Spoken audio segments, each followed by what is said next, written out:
വീടിനോട് അടുത്തിട്ടുണ്ട് ആംബുലൻസ്. ഏകദേശം ഒരു 10 മിനിറ്റിൽ താഴെ സമയം മാത്രമേ ഇനി അർജുൻ്റെ വീട്ടിലേക്ക് ആംബുലൻസ് എത്തുന്നതിനായി വേണ്ടൂ. 100-ലധികം ആളുകൾ പങ്കെടുക്കുന്ന വിലാപയാത്ര കൂടിയാണ് ആംബുലൻസിന് തൊട്ടു പിന്നാലെ തന്നെ വീട്ടിലേക്ക് എത്തിക്കൊണ്ടേയിരിക്കുന്നത്.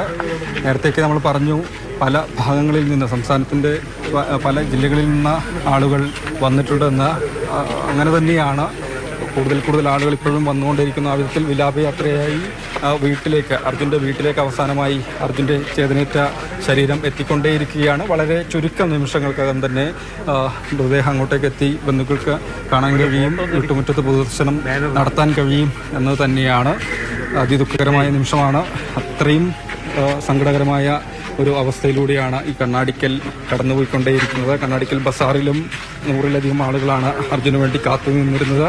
പ്രായമായവർ, കുട്ടികൾ എല്ലാവരും തന്നെ തടിച്ചുകൂടിക്കൊണ്ടാണ് അർജുനെ ഏറ്റുവാങ്ങിയത്, ജന്മനാട് ഏറ്റുവാങ്ങിയത് എന്നതാണ്.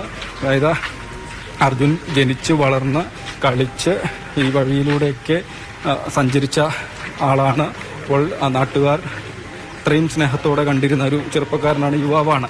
അപ്പോൾ ആ വിധത്തിൽ തന്നെയാണ് ആളുകളുടെ അർജുനോടുള്ള പ്രതികരണവും എന്ന് പറയുന്നത്. അതിൻ്റെ കൃത്യമായൊരു തെളിവാണ് രാവിലെ തന്നെ ആളുകൾ കൂടുതലായി ഇങ്ങനെ കാത്തുനിന്ന് അർജുനെ ഏറ്റുവാങ്ങുന്നത് എന്നത് തന്നെയാണ്. ഏതായാലും ആംബുലൻസ് അർജുൻ്റെ മൃതദേഹം വീടിനോട് തൊട്ടടുത്തെത്തിയിരിക്കുകയാണ്. അല്പസമയത്തിനകം തന്നെ വീട്ടിലേക്ക് എത്തും.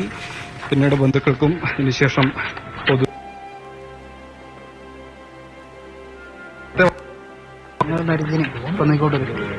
അല്ലേ?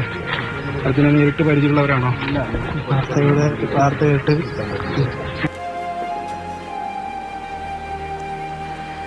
അല്പസമയത്തിനുള്ളിൽ തന്നെ സ്വന്തം വീട്ടിലേക്ക് അർജുൻ എത്തും. ഇങ്ങനെയൊരു മടങ്ങിവരവല്ല നമ്മൾ ഓരോരുത്തരും ആഗ്രഹിച്ചത്.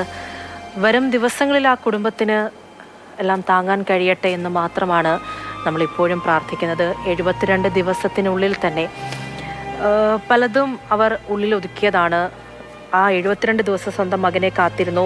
കരഞ്ഞ് കണ്ണീർ വറ്റി എന്നൊക്കെ നമ്മൾ പറയത്തില്ലേ, അതേ രീതിയിലായിരുന്നു ആ കുടുംബത്തിൻ്റെ അവസ്ഥ എന്ന് പറയുന്നത്. പക്ഷേ ഈ 72ാമത്തെ ദിവസം, ഈ 2-3 ദിവസങ്ങളായിട്ട് തീർച്ചയായും വേദനയുടെ കൊടുമുടിയിൽ തന്നെയായിരിക്കും ആ കുടുംബം മാത്രമല്ല, അർജുൻ്റെ ബന്ധുക്കൾ, പ്രിയപ്പെട്ടവർ, സുഹൃത്തുക്കൾ,